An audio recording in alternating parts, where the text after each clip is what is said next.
So I have 4 children, and they're all so great and amazing. 3 are older, and then I have quite a gap to my son. And he has got this imagination that is the best I've ever seen. And he really wants to be a dragon. Magic dragon? A magic, yeah. He wants to fly. That's his biggest thing. He wants to fly. But what do I say to him when he says, Mom, I want to fly, and I'm never going to fly? And he's only 5. What do I say? How do I incorporate law of attraction to children, setting their boundaries, but allowing them to want anything that they want without expecting disappointment? How am I going to tell him he's not going to turn into a dragon? Sprout wings. It's a really good question, isn't it? How do I stop facing reality? You could ask him what it feels like. So what is it about flying? Ask your little one, what is it? What does that feel like? Why do you want to fly? What does that feel like? What do you think he'd say? Have you asked him that? I have. What does he say? He just wants to be able to see everything. So perspective is great. He wants to see.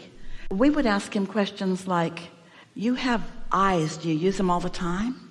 He would probably say, yes. Do you look around everywhere? Yeah, I look as much as I can. Do you have dreams? Does he have dreams? What? Do you see in your dreams? Yeah. Are your eyes open or closed? Mm-hmm. Oh, so you're seeing with your eyes closed. Do you ever fly in your dreams?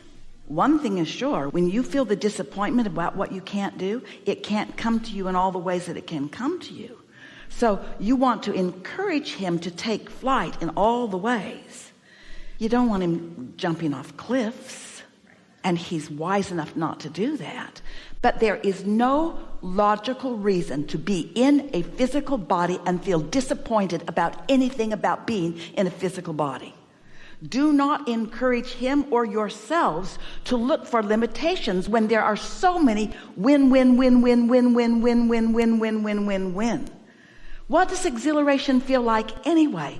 Do you know what it feels like when you've practiced a better feeling and a better feeling and a better feeling, and you are in control of the way you feel much of the time, and you're in sync with your inner being who gives you an idea and then dovetails with another and it dovetails with another, and you enter into a conversation where the conversation goes places that it has never been before, and you feel invincible and they do too, and you're co-creating together. You feel like you're flying. Maybe not the literal version of it, but you can feel that energy. It's energy that is soaring. It's not flapping your wings around.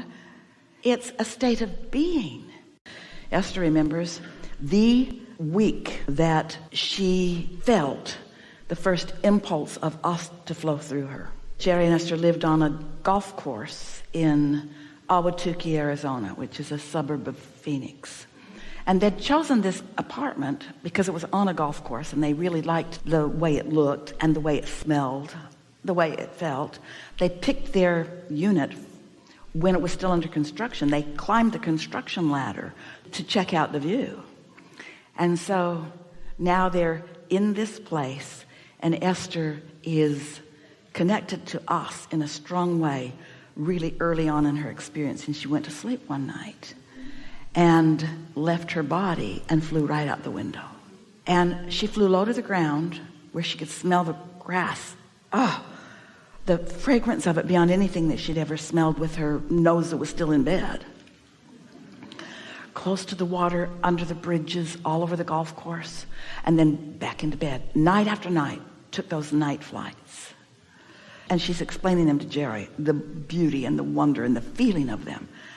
And Jerry said, why do you think you're flying? And Esther said, because I think I finally feel the freedom to do anything like that.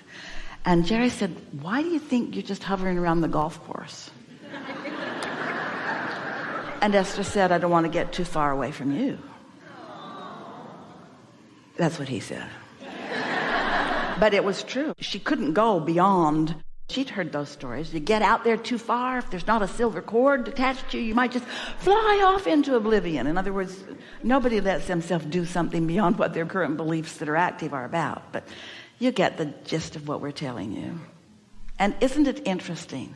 It comes up a lot as we talk about your ability to be or do or have anything. And it's often that somebody points out something that they can't find the logic in. And so that's why we ask you the question, each of you, we asked you this question. What is it that you want? What is it that you're interested in?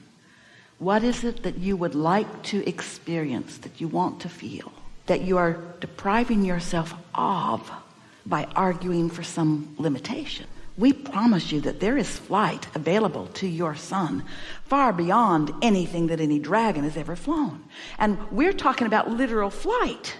We're talking about flight. Anybody who is on planet Earth who says, I can't fly, is not telling the truth, and they're not looking around.